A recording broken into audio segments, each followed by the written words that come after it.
वंदे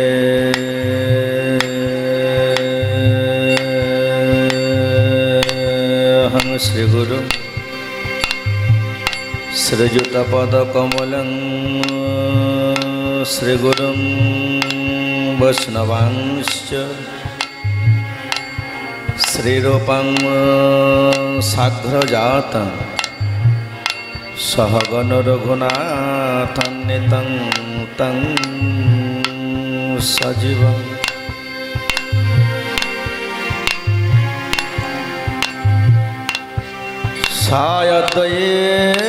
सायद्वयेतं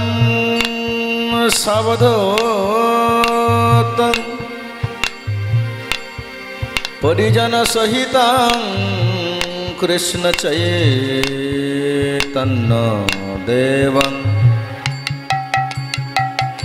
श्री श्री राधा कृष्ण पादान सहगण ललिता श्री श्री विशाखान्वितांश्च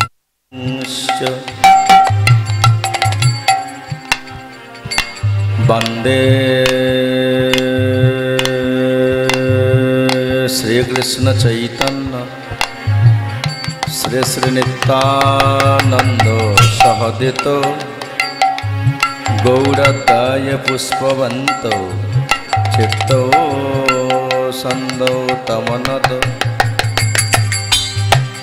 जदद्वैतं ब्रह्म पैषदि तदनश्य तनुभा ज्वात्म अंतर्जामे पुरुष एते सहसां सविभवः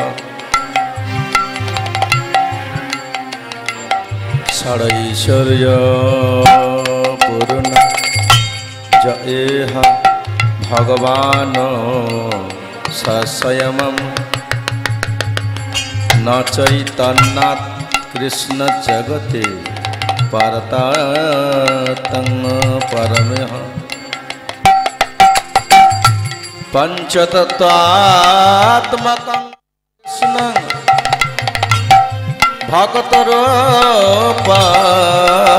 भक्तरूपस्वरूपकं भगत अवतारं भगताक्षं नमामि भगत शक्तिकम्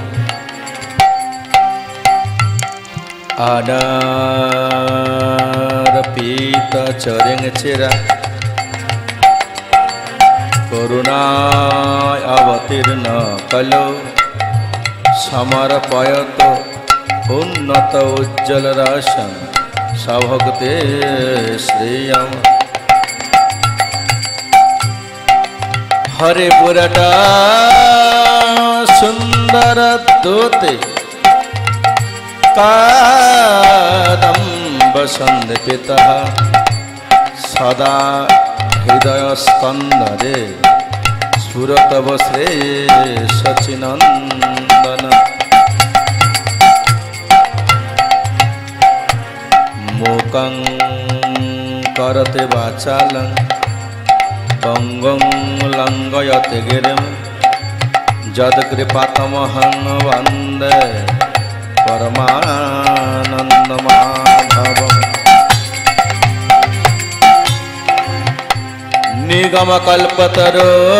निगमकल्पतरोर्गलितं फलं सुखमुखदमृतद्रवसंयुतं पिबत भागवतं रसमालयं मुहुरहो रसिका विभावका तमादिदेवं करुणानिधानं तमालवर्णं श्रीहृदयावतारकम् अपार संसार समुद्र सेतु भजामहे श्री श्री भागवत स्वरूपकम् कस्तूरितिलकं ललाटपटले वक्षस्थले कौस्तुभं नासाग्रे गजमुक्तिकं करतले वेणुकरकङ्कणं सर्वांगे हरिचंदनं सुललितं कंठे च मुक्तावले गोपस्त्री परिवेष्टित विजयते गोपाल चूड़ामणि।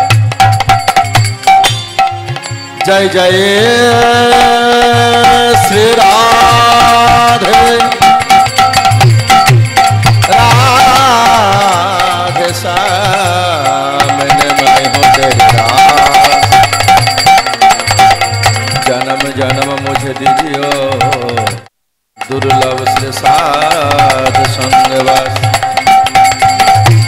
वंशा कल्पतरुभ्यश्च कृपा सिन्धुभ्येव च पतितानां पावनेभ्यो वैष्णवेभ्यो नमो नमः। जय जय निताय गौर सीतानाथ गौर प्रेमानंद निताय गौर हरे जय जय निताय गौर सीतानाथ गौर प्रेमानंद निताय गौर हरे बोल। जय जय निताय गौर सीतानाथ गौर प्रेमानंद गौर हरे।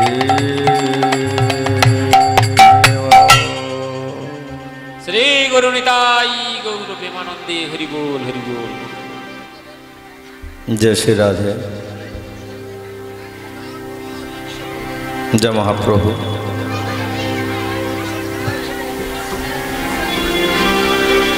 अखिल विश्व ब्रह्मांड नायक देवती भगवान श्री गोविंदेर आसीम अनुकम्पाय आज আমরা সকলে সমবেত হয়েছি আমাদের সকলের পরম আরাধ্য ইষ্ট ভগবান শ্রী শ্রী নিতাই গৌরের শিরাতুল চরণ কমলে সমবেত হয়েছে আজকের এই শুভ পুণ্যতিথির পুণ্য লগ্নের পুণ্যক্ষণটাকে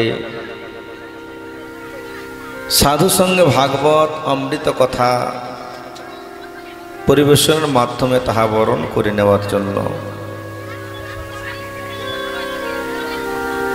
আর সেই ভাগবত অমৃত চরিত কথা পরিবেশনের প্রাক মুহূর্তে আমি আমার পরমার শ্রী শ্রী গুরুপাদ পদ্ম রাধা কৃষ্ণ মিলিত তনু শ্রী শ্রী গৌর সুন্দরের অভিন্ন প্রকাশ মূর্ত ভাগবত আচার্য কলিগৌর কৃপানিধি ভাগবত ভক্তিদানের অন্যতম আচার্য এবং প্রচারক परम वैष्णव कुल चूड़ामणि वैष्णव जगतेर मुकुटमणि नित्यलीला प्रविष्ट प्रभुपाद श्री श्रीमद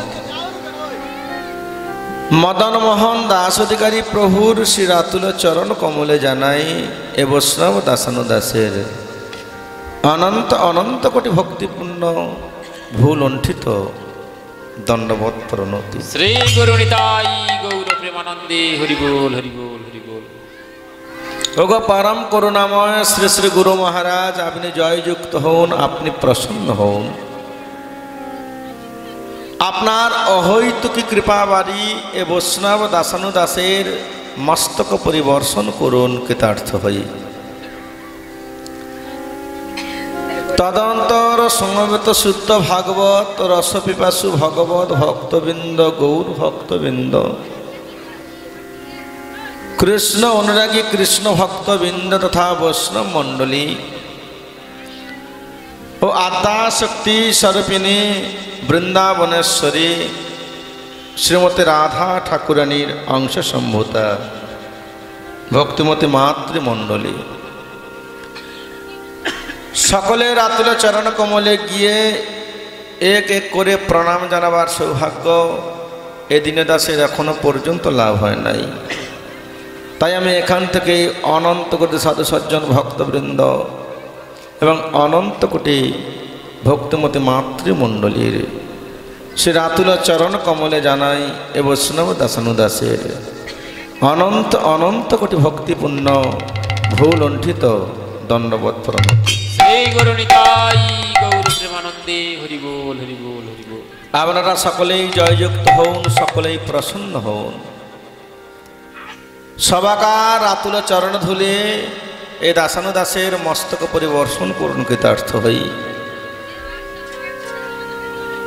তদন্তরণ পরম আরাধ্য ইষ্ট ভগবান শ্রী শ্রী রাধা গোপীনাথ সেবা কুঞ্জের নিত্য সেবিত শ্রী বিগ্রহ ভগবান শ্রী শ্রী রাধা গোপীনাথ যু কলিযুগ পাবন অবতারে কৃষ্ণ চৈতন্য মহাপ্রভু ও তৎ অভিন্ন শ্রী বিগ্রহ রাধা প্রাণগোপাল ও মদন গোপাল জিউর শ্রী রাতুল চরণ কমলে এবং আমার আদিগুরু পিতামাতা যাহাদের অহৈতুকী কৃপা বলে ধন্যাতি ধন্য হয়ে ভারতবর্ষের মাটিতে মানব দেহ মানব জন্ম লাভ করিবার সৌভাগ্য হইয়াছে, তাহাদের শ্রী রাতুল চরণ কমলে জানাই এ বৈষ্ণব দাসের অনন্ত অনন্ত কোটি ভক্তিপূর্ণ ভুল লণ্ঠিত দণ্ডবত প্রণতি। শ্রী গুরু নিতাই গৌর প্রেমানন্দে হরি বল হরি বল। গৌর হরি হরি বল। যে সমস্ত ভক্তবৃন্দ আসরে উপস্থিত হয়েছ, গৃহের সমস্ত কর্মের অবসান ঘটিয়ে যে কারণে সকলে উপস্থিত হতে পেরেছ, চলো আমরা সকলেই তার সার্থক রূপদান করি। কলিযুগ প্রেমাবতার ভগবান শ্রীমন মহাপ্রভুর গুণচরিত কথা শ্রবণ কীর্তনের মাধ্যমেই শুরু করি আজকের অনুষ্ঠানের শুভ উদ্বোধন। মুখে গৌর গৌর বল সবে, প্রেমানন্দের উদয় হবে।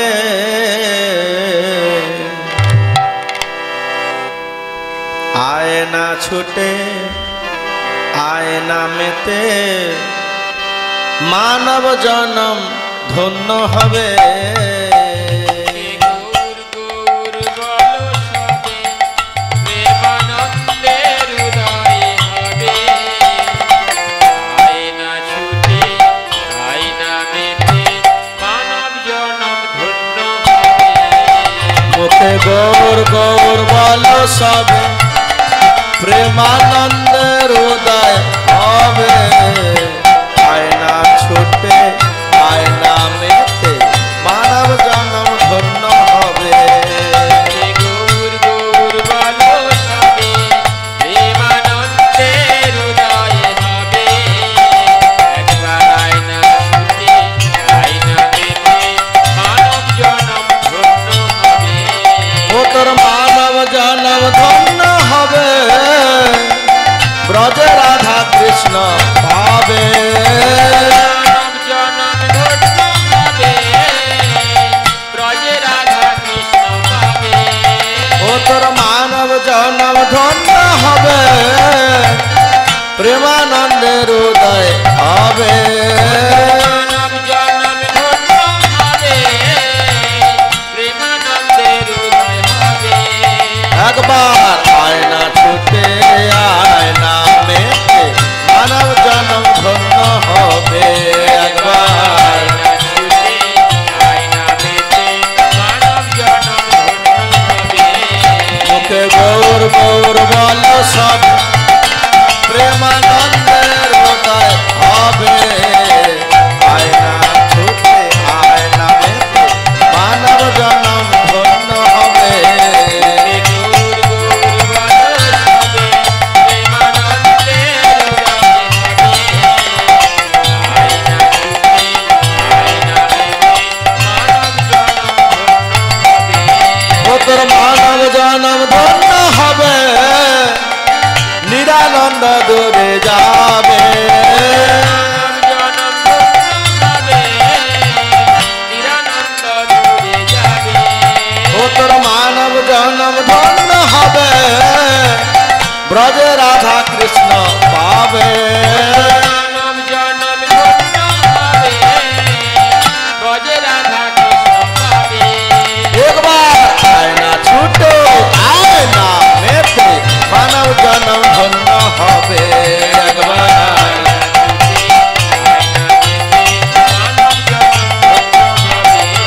মুখে গৌর গৌর বল সবে, প্রেমানন্দের উদয় হবে। আয় না ছুটে আয় না মেতে, মানব জনম ধন্য হবে। মুখে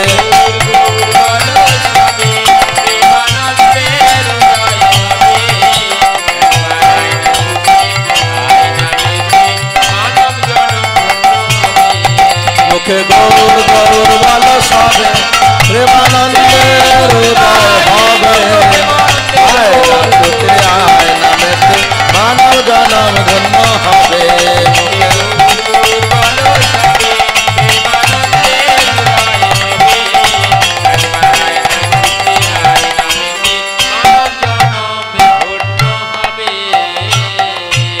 बोलो बोलो कृष्ण चैतन्य महाप्रभु के জয়।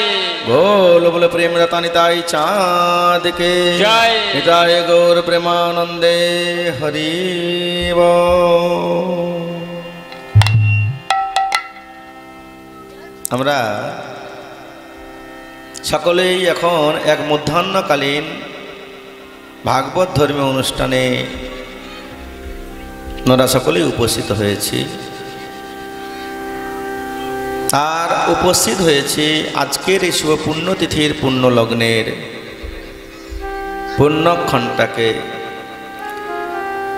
সাধু সঙ্গে ভাগবত অমৃত কথা পরিবেশনের মাধ্যমে তাহা বরণ করে নেওয়ার জন্য।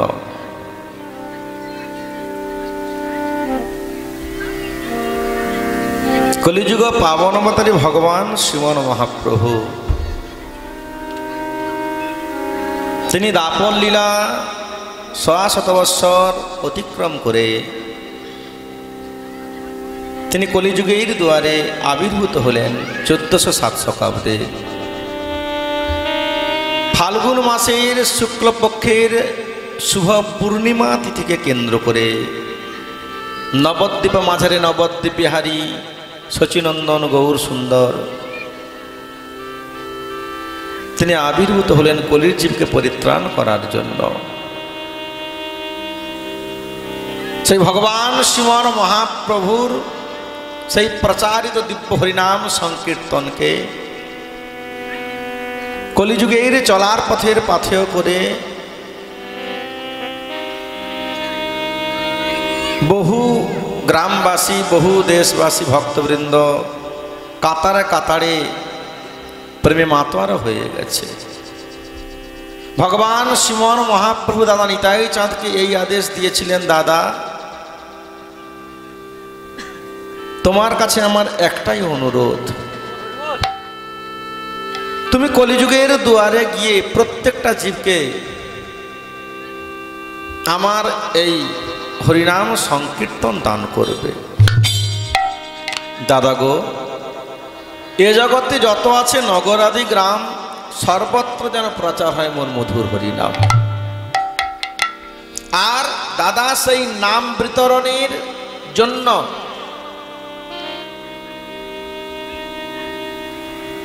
তুমি কখনো স্থান কাল পাত্র নির্বাচন করবে না,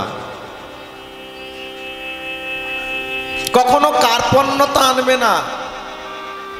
যে চাইবে দাদা তাকে নাম দেবে, আর যে না চাইবে তাকেও নাম দিয়ে আসবে।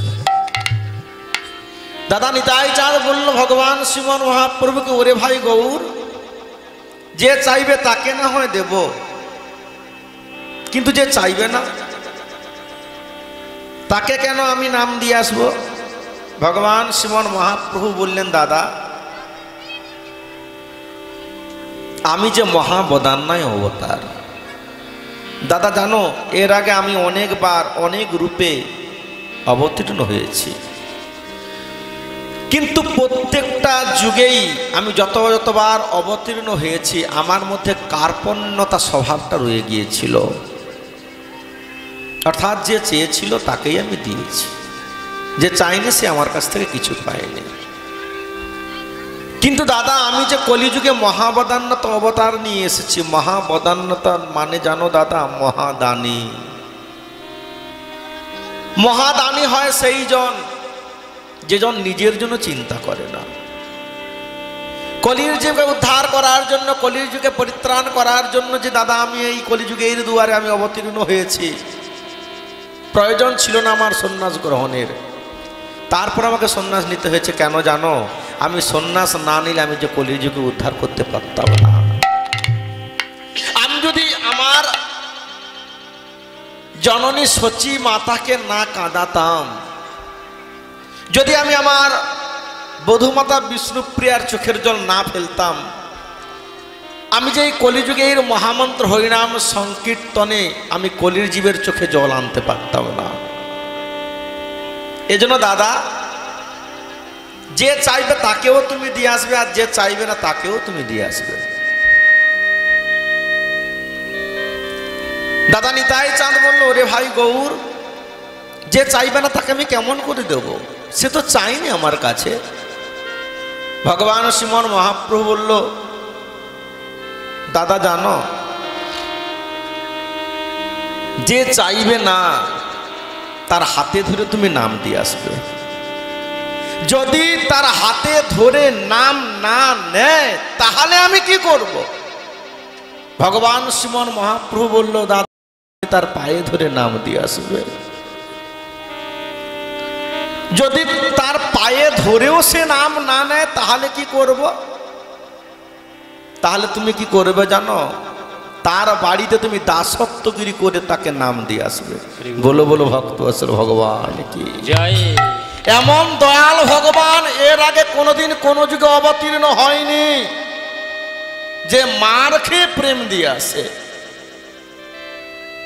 এর আগে যতবার ভগবান এসেছেন প্রত্যেকবারেই তিনি প্রতিশোধের আগুনে জর্জরিত হয়ে গেছেন। প্রত্যেকবার তাকে যে যতবার আঘাত করেছে তিনি তার আঘাতের প্রতিশোধ নিয়েছেন। কিন্তু একমাত্র কলিযুগের ভগবান হলেন আমার প্রেমের ঠাকুর। মাথায় মেরে নিতাইয়ের মাথা ফাটিয়ে দিল। নিতাই মাধাইয়ের পায়ে ধরে বলে, ওরে মাধাই, একবার শুধু বল মোর সঙ্গে হরে কৃষ্ণ নাম, আর কিচ্ছু নয়। তোর শত শত জন্মের শত শত অপরাধ আমি ক্ষমা করে দেব। বল একবার আমার সঙ্গে বল, হরি বল হরি বল, হরি বল হরি বল, হরি বল হরি বল, হরি বল হরি বল।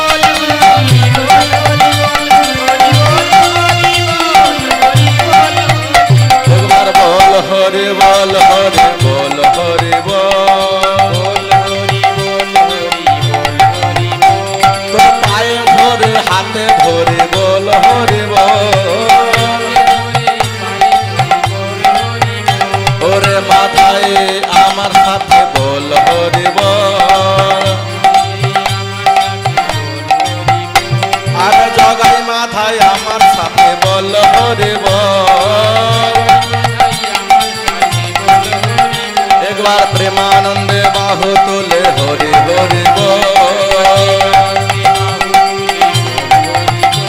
আর প্রেমানন্দে বাহু তুলে বল হরি বল।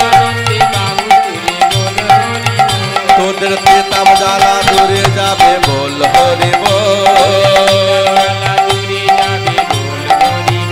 তোদের ভব বন্ধন মোচন হবে বল হরি বল। প্রেমানন্দে বাহু তুলে রাধে রাধে বল, রাধে রাধে রাধে রাধে রাধে রাধে বল। একবার বাহু তুলে প্রেমানন্দে হরে হরে বল, একবার বাহু তুলে প্রেমানন্দে হরে হরে বল।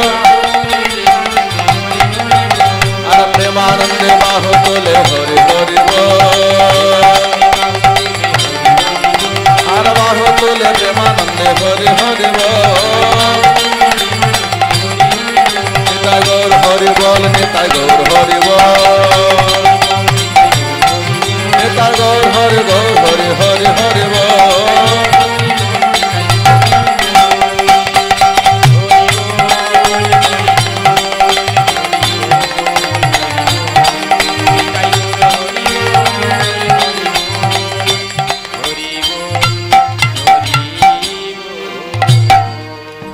बोले दयाल निताई चाँद की জয়। জানো জানো দয়াল নিতাই চাঁদ ছুটে যায় জগৎবাসীর দুয়ারে যদি দেখে তার প্রদত্ত নাম কেউ নেয় তাহলে তাকে নাম দেয় আর যদি কেউ নাম না দেয় জানো তার হাতে ধরে পায়ে ধরে তাকে নাম দিয়ে আসে তার পায়ে ধরে বলেও হে কলির জীব একটা বার শুধু হরি বল বলো আর কিচ্ছু লাগে না শুধুমাত্র হরি নাম করো কারণ কলিযুগের শুধু একটাই ধর্ম ভগবান শ্রীমন মহাপ্রভু তিনি কলিজীবকে উদ্ধার করার জন্য শুধু সেই পন্থাই নিয়ে এলেন কলিজীবের দুয়ারে সেই পন্থা কি জানো দাদা নিতাই সেটা হলো সেই নাম চারি যুগের চারি ধর্ম জীবেরও কারণ কলিযুগের ধর্ম শুধু হরি নাম সংকীর্তন আর কিছু লাগে না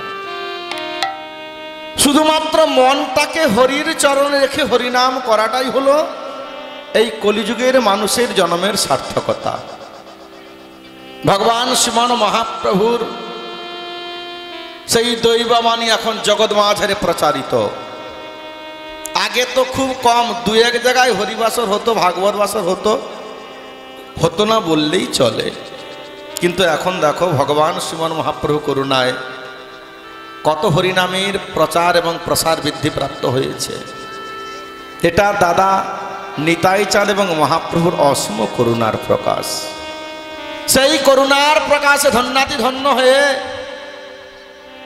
আপনারাও তার প্রয়াস নিয়েছেন যে ভগবানের কথা শ্রবণ করে আমরা একাদশী তিথি এবং দ্বাদশী তিথিতে আমরা নিজেদের জীবনকে সার্থক করব গতকাল চলে গেছে একাদশী তিথি ছিল যে একাদশী তার নাম কি কি একাদশী ছিল গতকাল মোক্ষদা একাদশী এই মোক্ষদা একাদশীর মহিমা কথা বর্ণন করছেন ভগবান কৃষ্ণচন্দ্র যুধিষ্ঠির মহারাজের কাছে হে রাজন জগৎ জীবকে মুক্তিদান করতে পারে মোক্ষদান করতে পারে বলেই এই একাদশীকে মোক্ষদা একাদশী বলে বলা হয় শুধু তাই নয় এই একাদশী নব জগতে বিশেষভাবে স্মরণীয় একাদশী বলে কীর্তিত আপনারা কি জানেন কালকে শুধুমাত্র মোক্ষদা একাদশী ছিল না কালকে একজনের জন্মদিনও ছিল কার জন্মদিন ছিল জানো না কালকে গীতা জয়ন্তী ছিল গীতার জন্মদিন ছিল ঠিক আছে গীতা শাস্ত্র আপনার বাড়ির মেয়ের গীতার কথা বলছে না গীতা শাস্ত্র ভগবানের মুখ নিঃসৃত বাণী এই ভগবানের মুখ নিঃসৃত বাণী শ্রীমদ্ ভগবত গীতারূপে জগতে প্রকটিত হলো ভগবান শ্রী গোবিন্দ নিজেই তিনি প্রকটিত করলেন কুরুক্ষেত্র রণাঙ্গনের মাটিতে দাঁড়িয়ে তিনি বুঝে নিলেন যে মহর্ষি ব্যাসদেব গোস্বামীর দ্বারা এটা আর সম্ভব নয় এর আগে যত গ্রন্থ জগতে প্রচারিত এবং প্রকটিত হয়েছে সব গ্রন্থের প্রণেতা কিন্তু মহর্ষি কৃষ্ণদ্বৈপায়ন বেদব্যাস যত গ্রন্থ আমরা আস্বাদন করি সমস্ত গ্রন্থই কিন্তু ব্যাস উচ্ছিষ্ট শুধুমাত্র শ্রীমদ্ ভগবত গীতাই হলো ভগবানের মুখ নিঃসৃত বাণী এটা ব্যাসদেব রচনা করেন নাই কেন ভগবান নিজে ব্যাসদেবকে দায়িত্ব না দিয়ে নিজে কেন তিনি গীতা গ্রন্থের আবির্ভাব করেছিলেন তার কারণটা কি ছিল জানো মহর্ষি ব্যাসদেব গোস্বামীকে বেদ বিভাজনের নির্দেশিকা দিয়েছিল দেবর্ষী নারদ ঠাকুর। বলেছিলেন দেবর্ষী নারদ ঠাকুর, শোনো ব্যাসদেব, এই যে বেদ গ্রন্থ এটা বড় দুর্বোধ্য জীবের কাছে, আর তাই তুমি জগৎ মাঝারে বেদ যাতে মানুষ হৃদয়ঙ্গম করতে পারে, যাতে মানুষ বেদের মর্মার্থ সারাংশ বুঝতে পারে, উপলব্ধি করতে পারে, তুমি তার জন্য কিছু ব্যবস্থা করো। মহর্ষি কৃষ্ণদেব পান বেদব্যাস গোস্বামী তিনি তার শ্রী গুরু মহারাজ দেবর্ষী নারদের কৃপাতে তিনি বেদ বিভাজন করলেন। ঋক, সাম, যজু এবং অথর্ব 4টি বেদ বিভাজন করে তিনি 4টি বেদকে তিনি তার শিষ্য প্রশিষ্যদের, তার অনুগত জনদের মধ্যে তিনি সেটাকে বিতরণ করে দিলেন। যাও হে শিষ্য প্রশিষ্য অনুগত জন, তোমরা যাও, গিয়ে এই বেদ কথা তোমরা জগৎ মাঝারে প্রচার করো। 1 বছর পরে সমস্ত শিষ্য প্রশিষ্যগণ ঘুরে এলেন। শ্রী গুরুদেব বেদব্যাসকে বললেন, হে গুরু মহারাজ, জগৎবাসীর কাছে আমরা এই বেদ শাস্ত্র প্রচার করতে গেলাম, কিন্তু আশ্চর্যের বিষয় কি জানেন গুরুদেব? আশ্চর্যের বিষয় হলো বেদের মর্মার্থ কেউ হৃদয়ঙ্গম করতে পারছে না, তাই নাকি? তাহলে জগৎবাসীর কাছে বেদ শাস্ত্র পৌঁছবে কেমন করে? কেন বেদকে যতক্ষণ না পর্যন্ত জীবজগৎ জানতে পারে ততক্ষণ পর্যন্ত ভগবানকে তো বুঝতে পারবে না। কেন বেদের সারাংশই হলো ভগবান কৃষ্ণচন্দ্র। তাহলে বেদকে ভালোভাবে হৃদয়ঙ্গম করতে হবে, বেদকে জানতে হবে। মহর্ষি কৃষ্ণদেব বেদব্যাস গোস্বামী তিনি তার শ্রী গুরুদেবের অসীম আশীর্বাদ নিয়ে তিনি কি করলেন না, এই 4টি বেদের থেকে মূল শ্লোক তুলে নিয়ে তিনি এক গ্রন্থের জন্ম দিলেন, নাম হলো বেদান্ত বা উপনিষদ। এই বেদান্ত বা উপনিষদ আমাদের ভারতবর্ষের মধ্যে কটা আছে কেউ জানো? কটা আছে কেউ জানো? ভারতবর্ষের মধ্যে 183টা। খুব মন দিয়ে শুনে নাও, কটা বেদান্ত রয়েছে? 183টা। তাহলে 183টা উপনিষদ বা বেদান্ত রচনা করলেন মহর্ষি কৃষ্ণদেব বেদব্যাস গোস্বামী। ভগবান এলেন বেদব্যাসের কাছে, এসে বললেন, বেদব্যাস তুমি তো মানুষকে কুপথে পরিচালিত করে দিয়েছ। কেন গুরু, কেন ভগবান আমি কুপথে পরিচালিত করেছি এটা কেন বলছেন? জানো বেদব্যাস, মানুষের কাছে তুমি বেদকে তুমি পৌঁছানোর জন্য তুমি বেদ বিভাজন করলে, বেদের মর্মার্থ জানার জন্য তুমি উপনিষদ বা বেদান্ত রচনা করলে, কিন্তু যাদের জন্য তুমি রচনা করলে তাদের হাতে এত সময় কোথায় এত গ্রন্থ পড়ার? একটা গ্রন্থ ছিল, শোনো ব্যাসদেব, একটা গ্রন্থ ছিল না? একটাই বেদ ছিল। তুমি তাকে 4 ভাগে বিভক্ত করলে। তুমি মনে মনে ভাবলে যে 4 ভাগে ভাগ করলাম মানুষের কাছে সহজলভ্য হলো না, আরো জটিল হয়ে গেল। তুমি তারপরে 183টা গ্রন্থে উপনিষদকে রচনা করলে। কলিযুগের মানুষের হাতে সব আছে গো মা, শুধুমাত্র হাতে সময়ের বড় অভাব, তাই না? না না, সময় আছে, সিরিয়াল দেখার সময় আছে নাকি? রাধে রাধে। আপনাদের পাশে হয়? হয়। আমি এক জায়গায় পাঠদান করতে গিয়েছি, দেখি রাত্রি 9টার সময় শাঁখ বাজছে। তখন আমার পাঠ চলছে, রাত্রি 9টায় শাঁখ বাজছে। আমি বলি এই বাড়ি থেকে এত রাত্রে শাঁখ বাজে কেন? যে মন্দিরে পাঠদান করতে গেছে একদম তার পাশের বাড়ি থেকে শাঁখ বাজছে। আমি তো কৌতূহল নিবারণ আর করতে পারলাম না। পরদিন সকালে এক পুকুর ঘাটে স্নান করতে গিয়েছি, আর যখন স্নান করতে গিয়েছি সেই ঘাটেই সেই বাড়ির মা বাসন নিয়ে ধুতে গেছে। আমি বলি, মা কালকে রাত্রি 9টার সময় আপনাদের বাড়ি থেকে শঙ্খধ্বনি হচ্ছিল, কি জলকম্প হচ্ছিল না ভূমিকম্প হচ্ছিল? বলে, না বাবাজি কিছু নয়। আমি তাহলে কি আপনাদের বাড়িতে সন্তান জন্ম নিল নাকি? বলে, না তাও তো না। বলে, তাহলে রাত্রি 9টার সময় শাঁখ বাজছিল কেন? বলে, কিছু মনে করবেন নি বাবা, আসলে সেই 5:30টার সময় সিরিয়াল দেখতে বেরিয়ে চলে গেছিলাম। ও তারপরে রাত্রি 9টার সময় বাড়ি এলাম। মনে হলো আরে শাঁখ তো বাজানো হলো না মন্দিরে, তাই একটু শাঁখ বাজালাম। আমি বলি যাক, কলিযুগের মানুষ ধন্য হয়ে গেল। চিন্তা ভাবনা করে দেখুন, সিরিয়ালের জন্য সঠিক সময়ে সঠিক কাজ হয়নি। কিন্তু একটা জিনিস মনে রাখবেন, যেই সময়ের যেই কাজ সেটা যদি সেই সময়ে না হয়, কাজ হবে, কাজের ফল কিছু হবে না। যেমনটা ছোটবেলায় ছেলেরা বিদ্যা অর্জন করবে, ঠিক না ভুল? ঠিক তো? যদি ছোটবেলায় ছেলেরা পড়াশোনা না করে যদি সে 40 বছরের পরে যদি টিউশনে পড়তে যায়, তাহলে কি হবে? হবে?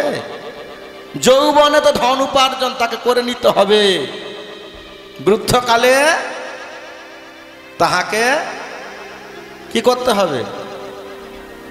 পরপারে যাওয়ার রাস্তা আগে থেকে তৈরি করতে হবে। যে সময়ের যেই কাজ সেই সময়ে যদি সেটা না হয়, তাহলে কিন্তু কাজ হবে, কিন্তু কাজের ফল হবে না। এজন্য কলিযুগের মানুষের বড় সময়ের অভাব, তাই না? সময় আছে কিন্তু সময়টাকে ঠিকভাবে কাজে লাগাতে পারে না। এটাই হলো দুর্ভাগ্য। হে মহামনি ব্যাসদেব, তুমি একটা গ্রন্থকে 4 ভাগে ভাগ করলে, 4টা গ্রন্থকে 183টা ভাগে ভাগ করলে, মানুষের এত সময় আছে? অত গ্রন্থ পড়বে কখন আর জবা দেখবে কত বেলা? বলো বলো রাধা রানী কি জয়। এজন্য তুমি তো মানুষকে কুপথে পরিচালিত করে দিয়েছো। মহর্ষি ব্যাসদেব গোস্বামী বললেন, হে গুরুদেব, তাহলে আমি কি করব? তোমাকে আর কিছু করতে হবে না, এবারে যা করবে ভগবান কৃষ্ণচন্দ্র। ভগবান কৃষ্ণচন্দ্র তিনি মনে মনে চিন্তন করলেন, 183টা উপনিষদ পড়ার সময় থাকবে মানুষের? তিনি সেই 183টা উপনিষদ এবার নিজেই মন্থন করতে লাগলেন। কোথায় মন্থন করছেন? কুরুক্ষেত্র রণাঙ্গনে। ঠিক আছে, কুরুক্ষেত্র রণাঙ্গনে। এই কুরুক্ষেত্র রণাঙ্গনে ভগবান কৃষ্ণচন্দ্র নিজেই তিনি গোদহন করছেন। গোমাতাকে সমস্ত বেদ উপনিষদ সর্বপনে সদগাবদগ্ধা গোপাল নন্দন পার্থবৎস সুধীর ভক্তা দুগ্ধঙ্গে তামেদং। সমস্ত বেদ এবং উপনিষদে মন্থন করছেন ভগবান কৃষ্ণচন্দ্র। মনে মনে চিন্তা করলেন, আমি তো গোদহন কার্য করব, কিন্তু দুগ্ধটা পানিয়ে দেবে কে? যাদের বাড়িতে গোদহনের প্রচলন রয়েছে তাহারা জানেন, আগে গোদুগ্ধটাকে পানিয়ে দিতে হয়। আর পানিয়ে দেয় কে? বাছুর।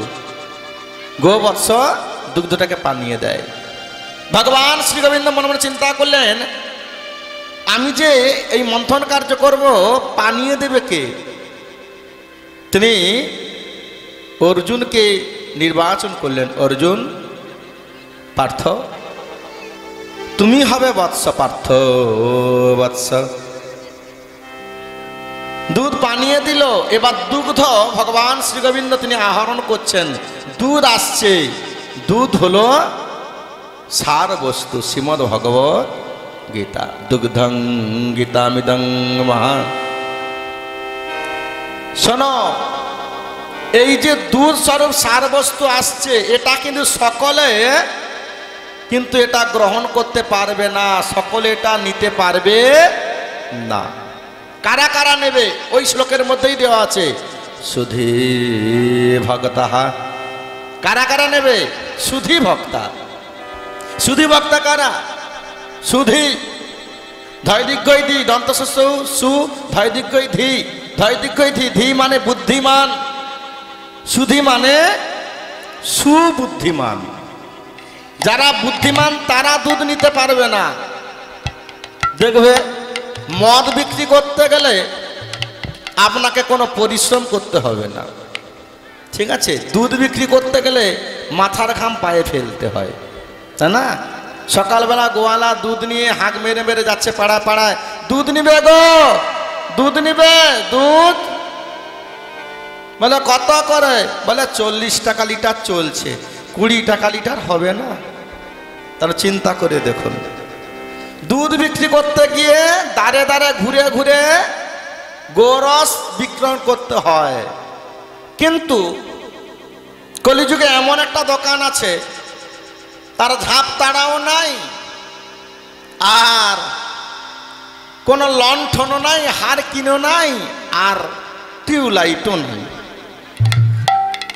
অন্ধকারে বসে আছে, যার দরকার সে তার লাইট মেরে ঝুপঝুপ করে চলে যাচ্ছে। ঠিক আছে, এটাই হলো কলিযুগের দুর্ভাগ্যগ্রস্ত অবস্থা। গোরস সকলে পান করতে পারবে না, সকলে এটা হজম করতে পারবে না। বেশিরভাগ দেখবেন, যদি ডাক্তারবাবুরা বলে একটু ফলমূল খাবে গো, একটু শাকসবজি খাবে, একটু দুগ্ধ খাবে, বলে ডাক্তারবাবু দুধ হজম হয়নি, সহ্য হয়নি, অ্যাসিড হয়ে যায়, গ্যাস হয়ে যায়। যারা সুধী, যারা সুবুদ্ধিমান, তারা দুধ খেয়ে হজম করে ফেলবে।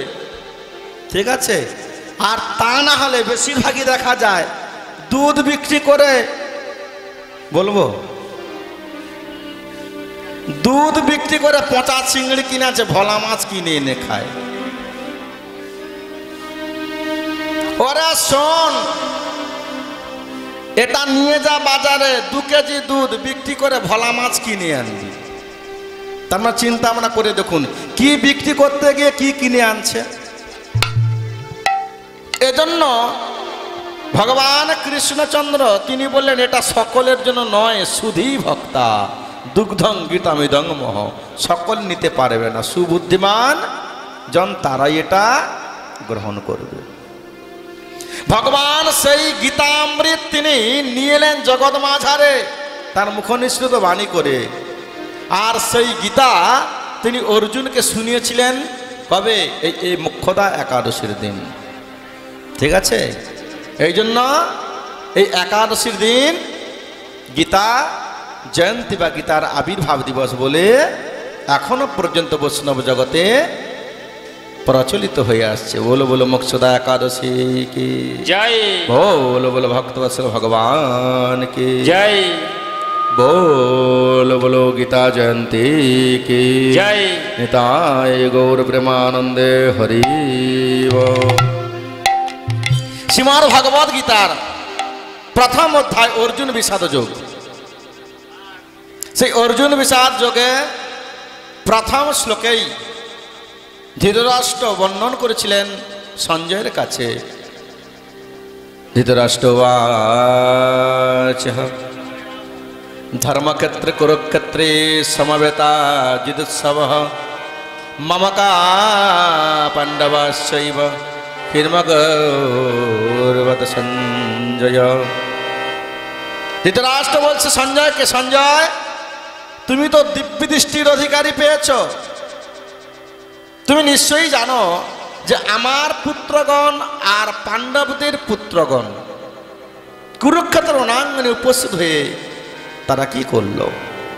দেখুন ধৃতরাষ্ট্র প্রথমে কি বলছে, ধর্মক্ষেত্র কুরুক্ষেত্র। তাহলে ওই কুরুক্ষেত্র যে জায়গাটায় সমারঙ্গন সৃষ্টি হয়েছে, ওই কুরুক্ষেত্র আগে হলো ধর্মক্ষেত্র, আগে হলো ধর্মক্ষেত্র, তারপরে কুরুক্ষেত্র। যদি এটা না হতো তাহলে এমন ভাবেই বর্ণন হতো, কুরুক্ষেত্র ধর্মক্ষেত্রে সমবেতা দিদুৎসব আছে। কিভাবে রয়েছে? কারা কারা গীতা পাঠ করো প্রতিদিন? একটা হাত তোলো দেখি। প্রতিদিন কারা কারা গীতা পাঠ করো? মাত্রই কজন? শোনো, হলো ভাগবত ধর্মের মূল ভিত, গীতা হলো ভক্তি ধর্মের মূল ভিত। গীতা যদি না পড়ো তাহলে ভাগবত হৃদয়ঙ্গম করতে পারা যায় না, কারণ গীতা হলো ভিত, ভাগবত হলো প্রাচীর। ভিত যদি ঠিক মতো না হয় দেওয়াল কত দূর উঠবে, প্রাচীর কত দূর উঠবে? এজন্য আগে ভিতটাকে মজবুতি করতে হবে। আর মজবুত হলো ভিত, সেটা হলো শ্রীমদ্ ভগবদ গীতা। ঠিক আছে, এজন্য নিত্যদিন কিন্তু গীতা পাঠ অবশ্যই করতে হয়। যদি কেউ গীতা পাঠ না করে, যদি কেউ জলস্পর্শ করে, তার মতো পাপী আর এই জগতে কেউ হয় না। ঠিক আছে, অবশ্যই গীতা পাঠ করতে হয়। তবে যারা সংস্কৃত গীতা পড়তে পারবে না তারা বাংলা গীতা পড়বে। যারা বাংলা পড়তে পারবে না তারা কি করবে? তাদের জন্য বিধান আছে। তারা শুধু গীতা গীতা গীতা বলে যদি কেউ তাকে প্রণাম নিবেদন করে, তারও কিন্তু গীতা পাঠের ফল অনায়াসেই লাভ হয়ে যায়। বলো বলো রাধা রানী কি জয়। দক্ষিণ ভারত ভ্রমণকালে ভগবান শ্রীমান মহাপ্রভু তিনি দেখলেন এক শিবালয় মন্দিরে একজন ব্রাহ্মণ বসে বসে গীতা পাঠ করছেন। ঠিক আছে, এই যে গীতা পাঠে যদি কেউ ভুলভাল উচ্চারণ করে, সেটা কিন্তু ভগবান কখনো দর্শন করেন না। ভগবান তো ভাবগ্রাহী, ভগবান তো ভাষাগ্রাহী নয়, ভাবগ্রাহী জনার্দন হ। ভগবান শুধু তিনি ভাবটাই তিনি ভক্তের কাছ থেকে আস্বাদন করে নেয়। তো এক ব্রাহ্মণ তিনি প্রত্যেক দিন নিত্য শিবালয়ে বসে বসে গীতা পাঠ করতেন। রাস্তা দিয়ে যত ভক্ত যায় প্রত্যেকেই হাসতে হাসতে ওখান দিয়ে চলে যায়। আরে দেখো কেমন মূর্খ গীতা পাঠ করছে, গীতার শ্লোক ভুলভাল উচ্চারণ করছে, এর মুখে গীতা শোনার থেকে না শোনাই ভালো। অবজ্ঞা করে, তুচ্ছ তাচ্ছিল্য জ্ঞান করে তারা ওই স্থান ত্যাগ করে চলে যায়। একদিন জানো আর ভগবান শ্রীমন মহাপ্রভু এলেন, ওখানে এসে বসলেন, বসে বসে গীতা পাঠ শ্রবণ করলেন। যখন তার গীতা পাঠ শেষ হলো তখন ভগবান শ্রীমান মহাপ্রভু বললেন যে আচ্ছা ব্রাহ্মণ, তুমি তো গীতা পড়ো। হ্যাঁ। আচ্ছা, গীতা পড়তে পড়তে তুমি কাঁদো কেন? আমি দেখেছি অনেকবার তোমার চোখে জল ঝরে আসছে। তুমি তো গীতা পাঠ করো, কিন্তু গীতা পাঠ করতে করতে তোমার চোখ দিয়ে জল আসে কেন? ওই ব্রাহ্মণ তখন কি বলছে জানো, গো প্রভু, আমি জানি না কেন আমার চোখ দিয়ে জল আসে। যখনই আমি গীতার যখনই পাতাটা খুলি, জানো দয়াময়, আমি দর্শন করে অবাক হয়ে যাই। এ কেমন ভগবান! ভগবান তার মাথায় ছাতা নাই, তাকিয়ে দেখুন শ্রীমদ্ ভগবদ গীতার ছবিটা। ভগবান কেমন হয় তিনি যে নিজ মুখেই বলেছেন, ভক্ত মোর মাতা পিতা, ভক্ত মোর গুরু, ভক্ত মোর নাম রেখেছে বাদ বাঞ্ছা কল্পতরু। তিনি আজ ছাতা মাথায় না নিয়ে দাঁড়িয়ে আছেন, ভক্তের আগে দাঁড়িয়ে আছেন, সামনেই দাঁড়িয়েছে এক ভগবান। কুরুক্ষেত্র রণাঙ্গনে যুদ্ধ চলছে। যদি কেউ অর্জুনের দিকে ধনুক তাক করে, তীর তাক করে, তাকে বলে আগে আমাকে বধ করো, তারপর আমার অর্জুনকে তোমরা বধ করতে পারবে, কারণ অর্জুন আমার শরণাগত।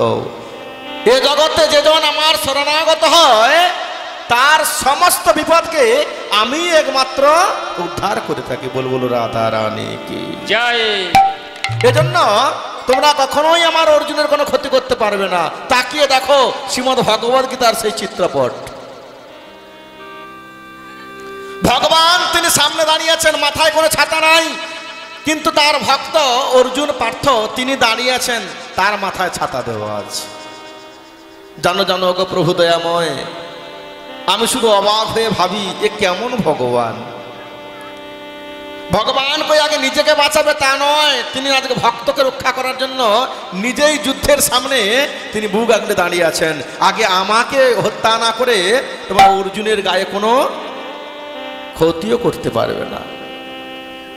আমি শুধু এই দৃশ্যটা দেখে অবাক হয়ে যাই আর মনে মনে ভাবি যে এমন ভগবানের এ জগতে যারা শরণাগত হয় না, এই জীবনটা তার ব্যর্থতায় পরিণত হয়ে যায়। ভগবান শ্রীমান মহাপ্রভু তাকে সার্টিফিকেট দিলেন সেই ব্রাহ্মণকে, শোনো ব্রাহ্মণ কুমার, এ জগতে যদি কেউ গীতা পাঠ করে তোমারই একমাত্র অধিকার। কারণ গীতা পাঠকে গীতা পাঠ বলা হয় না, গীতার মর্মার্থকে হৃদয়ঙ্গম করাই হলো গীতা পাঠ। তুমি যে গীতা পাঠ করে গীতার যে সারাংশকে মর্মার্থকে হৃদয়ঙ্গম করতে পেরেছো, বুঝতে পেরেছো গীতার মধ্যে কি দেওয়া আছে, তোমার গীতা পাঠ হয়ে গেছে। যদি কেউ শুদ্ধভাবে উচ্চারণ করে সেও যে ফল পায়, যদি কেউ গীতা অশুদ্ধভাবে উচ্চারণ করে, যদি কেউ ভুলভাল করে উচ্চারণ করে, তাতেও কিন্তু গীতা পাঠে ভগবানের করুণা থেকে সে কখনোই বঞ্চিত হয় না। এজন্য আমরা তো সনাতন ধর্ম অবলম্বী জীব, আমাদের প্রত্যেকের কিন্তু গীতাই হলো জীবন। ঠিক আছে, প্রত্যেকের হলো গীতাই জীবন। আর সেই গীতা ধর্মগ্রন্থ ভগবান শ্রীকৃষ্ণের মুখনিসৃত বাণী। ভগবান নিজ মুখে গীতার বাণী প্রচার করেছিলেন কুরুক্ষেত্র রণাঙ্গনে, যেটা কুরুক্ষেত্র হওয়ার আগে ধর্মক্ষেত্রে পরিণত হয়ে গেল। আজকে চলুন আমরা সে কথাই আস্বাদন করব, তারপর ভাগবত চরণতলে যাব। এই কুরুক্ষেত্র কিভাবে ধর্মক্ষেত্রে পরিণত হলো। আগে ধর্মক্ষেত্র, তারপরে কুরুক্ষেত্র। ধর্মক্ষেত্র কুরুক্ষেত্রে সমবেতা যুদ্ধোৎসব। আগে ধর্মক্ষেত্র, তাহলে কিভাবে ধর্মক্ষেত্রে পরিণত হলো সেটাই আগে বর্ণন করব। আপনারা কি শুনবেন না? এটা শুনবেন না? শুনবেন তো? কে কে শুনবে একটা হাত তুলো দেখি। সকলেই। শ্রী গুরু নিতাই গৌর প্রেমানন্দে হরি বল।